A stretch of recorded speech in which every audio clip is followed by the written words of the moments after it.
안녕하세요. 반갑습니다. 2020년 10월 5일 월요일 연휴 끝에 첫 출근입니다. 현재 시간은 5시 42분입니다. 다시 이제 올해 남은 마지막 시간을 좀 열심히 한번 또 달려보기 위해서 이렇게 연휴 끝에서 첫 출근하는데요. 잘 보내셨어요? 추석은? 저는 집에서 쉬면서 참 이렇게 쉼의 종료성, 재충전의 중요성을 좀 알았던 그런 시기였던 것 같습니다. 최근에 이제 이렇게 지식산업센터에 대해서 여쭤보시는 것 중에 어디를 투자해야 되느냐, 어디가 좋냐, 이런 이야기들을 사실 핵심적으로는 그걸 물어보죠. 근데 어느 건물이라 그래서 딱 이렇게 잘라서 좋다, 안 좋다, 어느 지역이라 그래서 뭐 딱 잘라서 좋다, 안 좋다, 사실 이런 이야기를 하기가 굉장히 쉬운 이야기가 아닙니다. 그 중에서는 굉장히 좋은 물건이 있을 수도 있고요. 그 중에서는 굉장히 안 좋은 물건이 있을 수도 있는데, 저는 아무래도 이제 전체적인 맥락으로 봤을 때 어떤 부분에 대해서 이야기를 하다 보니까 조금은 약간 이렇게 편협되게 이야기를 할 수 있는 부분들도 좀 있는 것 같아요. 근데 진짜로 좋은 지식산업센터에 대한 기준점을 세울 수 있을 것 같아요. 기준점. 요거를 이제 과거에 아파트형 공장에 입주했던 기업의 사례로 들고 한번 이야기를 한번 해드릴게요. 여기서 여러분들이 착안할 수 있는 것들은 착안을 하시고, 생각해 볼 것들은 좀 생각해 보셔서 판단을 해봤으면 좋겠습니다. 과거 아파트형 공장은 이제 100% 기업체들, 실제로 사용할 기업체들이 분양을 받았습니다. 그리고 지금처럼 이렇게 투자의 붐이 불지 않았던 시대였고요. 투자 수요가 거의 없었던 시대였습니다. 더더군다나 초기에 아파트형 공장을 분양을 받았던 회사들은 그때 당시에는, 지금은 중도금이 거의 대부분 무이자 융자로 진행이 되잖아요.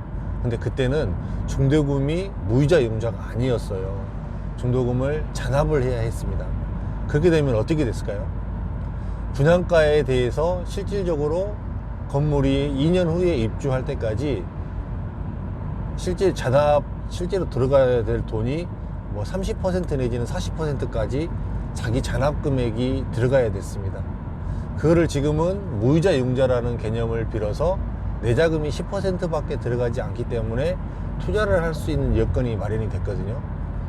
근데 그렇기 때문에 그때 당시에 아파트형 공장을 분양받던 회사들은 이 자금 계획이 있어서 자금이 굉장히 여력이 있었고, 충분히 이렇게 움직일 수 있는 자금 여력이 세이브가 된 회사들만 분양을 받았습니다. 그럼 결과적으로는 어떻게 됐을까요? 이제 이런 업체들은 잔금에 대한 리스크도 거의 대부분 없었습니다. 그렇기 때문에 잔금날이 되면 거의 대부분 다 등기를 쳤고 실제 사무실을 이전할 목적으로 분양을 받았습니다.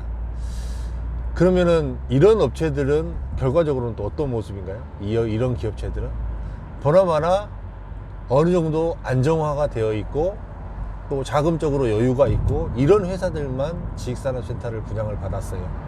당연히 지식산업 아파트형 공장에 들어왔던 업체들은 대부분 오랫동안 있었고 안정적으로 사업을 했고, 그런 회사들이 대부분이었습니다.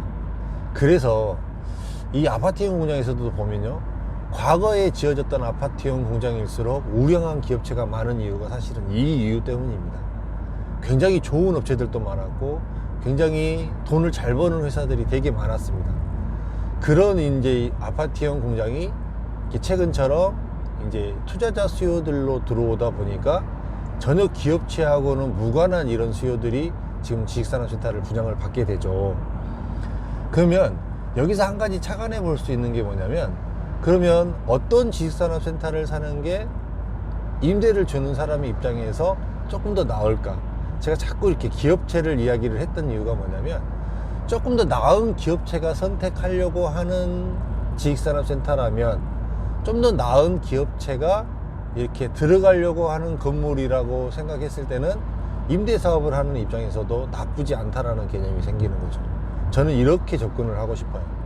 이게 이런 맥락으로 봤을 때 어디가 여러분들이 보시기에는 조금 더 나은 기업체가 들어갈까요?